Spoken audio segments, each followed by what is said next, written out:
हो गया। उस समय कैकेयी राजकुमारी ने कुब्जे से पूछा, मंथरे कोई अमंगल की बात तो नहीं हो गई? तेरे मुख पर विषाद छा रहा है और तू मुझे बहुत दुखी दिखाई देती है।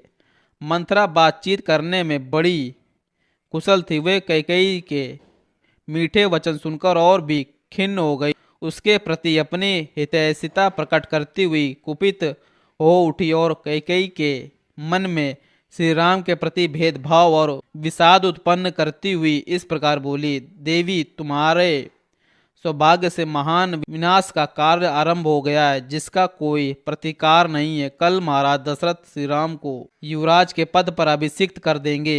ये समाचार पाकर मैं दुख और शोक से व्याकुल हो अगाध भय के समुद्र में डूब गई हूँ। चिंता की आग से मानो जल रही हूँ और तुम्हारे हित की बात मानने के लिए यहाँ आई हूँ। कैकेयी नंदिनी, यदि तुम पर कोई दुख आया तो उससे मुझे भी बड़ी भारी दुख में पड़ना होगा। तुम्हारी उन्नति में ही मेरी भी उन्नति है, इसमें संशय नहीं है। देवी, तुम राजाओं के कुल में उत्पन्न हुई हो और एक महाराज की महारानी हो, फिर भी राजधर्म की उग्रता को कैसे नहीं समझ पा रही हो?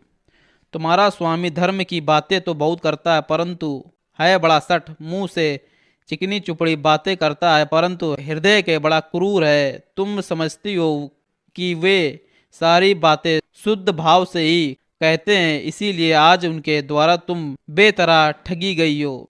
तुम्हारे पति तुम्हें व्यर्थ संतावना देने के लिए यहाँ उपस्थित होते हैं। वे ही रानी कौशल्या को अर्थ से संपन्न करने जा रहे हैं। उनका हृदय इतना दूषित है कि भरत को तो उन्होंने तुम्हारे मायके भेज दिया है और कल सवेरे ही अवध के निष्कंटक राज्य पर वे श्री राम का अभिषेक कर देंगे। बाले, जैसे माता हित की कामना से पुत्र का शोषण करती है, उसी प्रकार पति कहलाने वाले जिस व्यक्ति का तुमने शोषण किया है, वास्तव में शत्रु निकला। जैसे कोई अज्ञान व सर्प को अपनी गोद में लेकर उसका लालन करे, उसी प्रकार तुमने उन सर्पवत बर्ताव करने वाले महाराज को अपने अंगों में स्थान दिया है। उपेक्षित शत्रु अथवा सर्प जैसा बर्ताव कर सकता है। राजा दशरथ ने आज पुत्र सहित तुझ कैकेयी के प्रति वैसा ही बर्ताव किया है। बाले, तुम सदा सुख भोगने के योग्य हो, परंतु मन में पाप दुर्भावना